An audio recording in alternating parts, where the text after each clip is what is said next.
Welcome back to Movie Recaps. Today I will show you a biography, comedy, drama film from 2011, titled The Untouchables. Spoilers ahead. Watch out and take care. One late night in Paris, Driss is driving his employer Philippe through the city. When waiting in traffic gets too boring, Driss breaks the speed limit and begins driving quite fast, dodging other cars and not caring about traffic signs.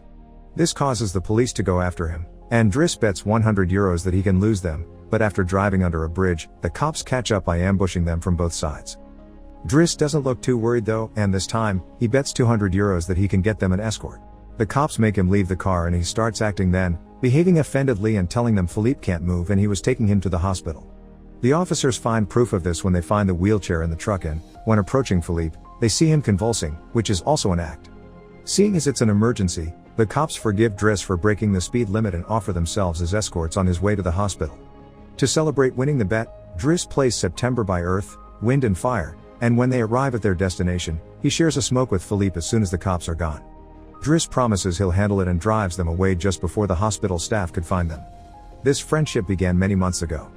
Philippe and his assistant Magali are holding interviews to find a new caretaker for him, but it isn't going too well, because all applicants have very standard or awkward answers to their interview questions. But they're suddenly surprised when Driss storms in, ignoring the fact it isn't his turn quite yet, because he only wants some papers to be signed saying they won't hire him so he can get the unemployment benefits. He's blunt and a little rude, even hitting on Magali, but Philippe finds him amusing and asks him to come back the next day for his signed papers. Driss goes back to his home in a humble neighborhood and tries to take a bath while all his little siblings bother him, only managing to get it done in time thanks to his sister Mina, who is a bit older than the others and more responsible. While waiting for their mom to arrive, he looks through the window and notices his brother Adama getting out of a suspicious car. When the boy enters the apartment, he just says he was at school and leaves again after grabbing his bag, causing Driss to be even more sure that he's up to something. In the evening, his mom arrives, and he gives him a Fabergé egg he stole and tells her he's been away on vacation when she asks.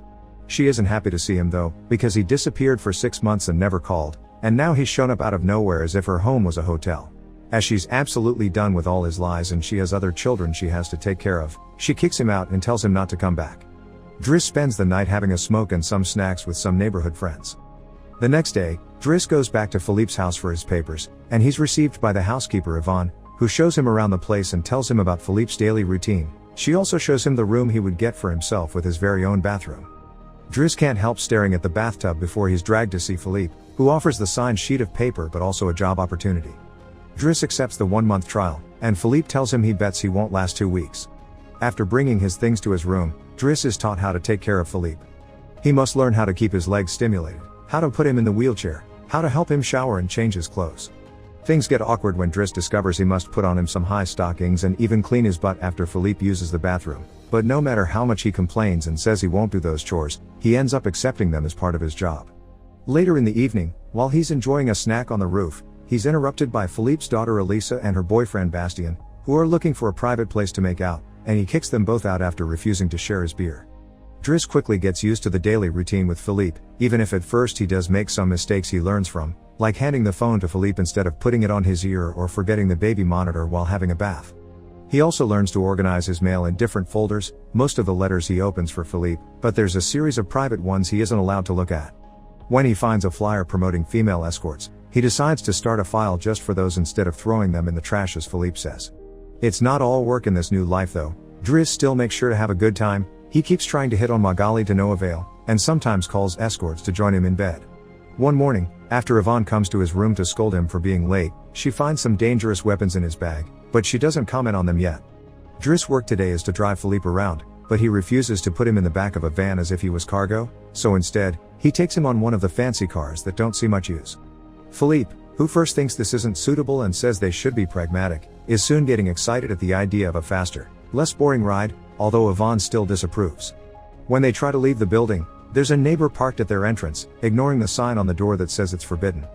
Driss wastes no time and goes after the guy, grabbing him by the front of his shirt and threatening him until he moves the car. Philippe is impressed by his actions, but Yvonne, once again, disapproves.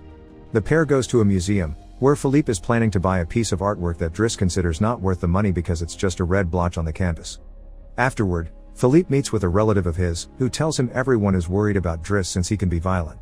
He's also discovered he has a criminal record, but Philippe doesn't care, he appreciates Driss because he doesn't pity him and doesn't mind joking around with him. After another failed attempt at hitting on Magali, Driss has dinner with Yvonne in the kitchen while listening to Philippe dictate a letter to Magali. Claiming it's a private conversation, Yvonne turns off the baby monitor and proceeds to explain what's going on. Philippe is pen pals with a woman called Eleanor. Those are the letters he didn't let Driss open. But he's never met Eleanor in person. Their relationship is purely epistolary. Speaking of love, Driss teases Yvonne for the looks the gardener gives her all the time before going to bed. He's trying to sleep when he hears some weird sounds coming from the baby monitor. Philippe is having trouble breathing. Not being capable to ignore him even if he tries, Driss goes to his room and gently guides him through the attack with soothing words and a wet cloth to wipe his face. Philippe eventually falls asleep, only to wake up again moments later, saying he needs air. This time Driss doesn't hesitate. He puts Philippe on the wheelchair, covers him with blankets, and takes him out for a stroll by the river. This is the first time Philippe has seen Paris at night in a long time, and now he's more relaxed. He explains to Driss that the medicine can only do so much and he sometimes experiences phantom pain. When they see some girls walking by, Philippe also confesses he isn't capable of pleasuring a woman because of his situation, but he still can enjoy some satisfaction when he gets his ears massaged because they are sensitive zones.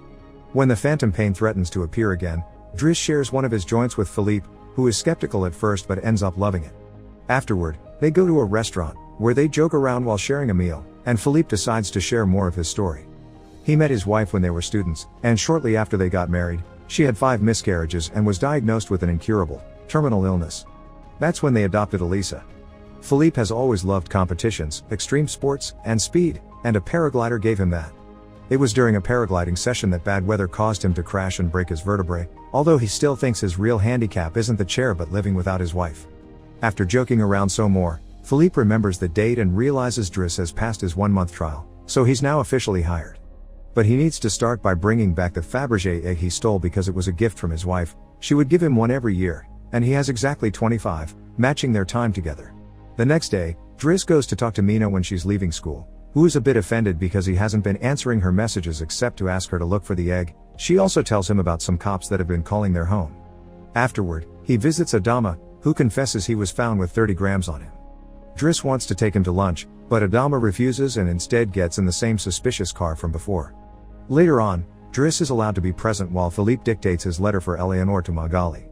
He thinks this purple prose is very boring and that Philippe should be more direct. He's also baffled to hear that this has been going on for 6 months and they never exchanged pictures. When he finds her phone number on one of the letters, he takes it as a sign and calls her, obliging Philippe to take the phone and finally speak to her outside the written word. Their conversation goes so well, Philippe is now on the phone with her all the time, even right before he and Driss attend the opera, during which Driss laughs and makes fun of the costumes. The next day, Driss convinces Philippe to accept to exchange pictures with Eleanor and chooses one of him in the wheelchair. Afterward, while he's painting, Elisa bursts into his room to ask him for cigarettes and makes fun of him for trying to be artistic. Getting angry, he kicks her out before going to see Philippe, who is currently asking Yvonne to change the chosen picture for one of him when he wasn't quadriplegic. She hides the picture inside the escort file right before Driss burst in, complaining about Elisa and telling Philippe he needs to discipline her, something Yvonne agrees with. Philippe agrees to talk to her, but he's mostly surprised when Driss lets it slip that he's been painting. Days continue to pass, and the friendship between Philippe and Driss continues to grow. Driss takes him to play in the snow and brings him with him when he goes out for a run. Philippe gets him his first suit and scolds his daughter while Driss listens to him through the baby monitor. When Driss finishes his first painting, he shows it to Magali, who slaps him when he tries to kiss her. Philippe, however, likes the painting and promises he'll try to sell it. The two of them have a great time with each other, enjoying things like getting a faster car, sharing joints, and even hiring escorts together. When Philippe's birthday comes, he isn't very excited about it. Every year, he pretends to be surprised that they're throwing a party and has to meet with all these relatives that only come to see him on the date to check he's still alive. Philippe says it'll all be rather boring. While he and the guests enjoy some live classical music, Driss searches for Elisa, who is crying in her room after having taken some of Yvonne's pills, which won't kill her as she expected. The reason why she's sad is that Bastien broke up with her and called her a tart, so she asks Driss to talk to the boy, which he accepts to do for a price. Meanwhile, Philippe is showing Driss painting to his relative and manages to convince him to buy it for 11,000 euros. Driss goes back to the dining room and chats with Yvonne, who tells him Magali is in a relationship with someone named Fred, but things are rather rocky at the moment, giving Driss hope. As the party begins to die down, Philippe makes Driss listen to some of the most important songs in classical music history, but he could only joke in response. After the band is done, he brings his iPod and plays Boogie Wonderland by Earth, wind and fire before he starts dancing right in the middle of the floor. He's an incredible dancer and he even convinces the rest of the party to join him and dance with him, which Philippe enjoys watching. Later, when putting Philippe to bed, Driss opens Eleanor's latest letter to him. She sent her picture, showing she's rather pretty, and is telling him they should meet next week when she visits Paris. When the day of the date comes, Yvonne and Driss put Philippe through dozens of outfits until they find the perfect one. And since it's Yvonne the one that will take Philippe to the date, Driss uses his day off to visit Bastien and threatens him until the boy accepts to apologize to Eliza and to bring her croissants every day. He also asks him to fix his hair. Afterward, he visits his mother at work, but only to watch her from afar. At the restaurant, Yvonne and Philippe are waiting for Eleanor, who is very late. After waiting for an hour, Philippe gives up, calls Driss to ask him to take him away, and then leaves the restaurant without noticing Eleanor is arriving at the same time. That same night, Philippe takes Driss with him in his private plane and gives him the money he got for selling the picture, making him immeasurably happy. They make it to the countryside the next morning, and Philippe decides to go paragliding, dragging Driss with him as well. Driss doesn't want anything to do with it, but after initially freaking out, he ends up enjoying the experience. When they return home, Adama is there waiting for Driss and gets scolded when he sees the scars on his face. Adama will still not tell Driss what's happening in his life though, so Driss makes him wait in his room while he calls Mina to tell her not to worry and goes to put Philippe to bed. Philippe, however, isn't sleepy yet. After making Driss look at a painting with him, he asks him about his family, which Driss at first doesn't want to talk about but eventually gives in. It turns out Adama technically isn't his brother and his parents aren't actually his parents, they're his aunt and uncle. They fetched him from Senegal when he was 8 because they couldn't have kids, and his real name is Bakari Bassari, but because other kids had that name, they called him Idris, and that became Driss. One day, his aunt miraculously was able to conceive, and after his uncle died, there were other men and more kids as well. In the same way Driss had talked to him about Elisa, Philippe points out that Adama needs discipline, so he fires Driss so he can be there with his family because he can't spend his whole life taking care of an old man. The next morning, after Bastien has brought his daily croissant while wearing a better hairdo, Driss packs his bags and gets ready to go. Magali comes to say her goodbyes, and when Driss tries to hit on her one last time, Magali introduces him to his significant other Fred, which is short for Frédéric. Turns out Magali isn't interested in men, and Driss gives up on the spot. On his way out of the house, he gives the baby monitor back to Yvonne and teases her for having lied to him about Magali just to mess with him. In return, she gives him the escort file he had started, and he's disappointed to find the picture he had chosen is hidden there. Driss throws away the file, but he keeps the photo for himself. Once outside, he finds a car once again blocking the entrance, so he asks him to move away even if he doesn't work there anymore. When Adama calls him out for it, Driss says it's a matter of principle. A few hours later, the two brothers go pick up their mother at the station while back at the house. Philippe is having his first dinner together with his new caretaker, who is stuffy and boring, and Philippe decides to leave him without even having a bite. Since Yvonne is out on a date with the gardener, nobody is there to scold him for it. As days pass, Driss goes back to his old life. He hangs out with his old friends again and tells the guys from the suspicious car not to bother Adama anymore.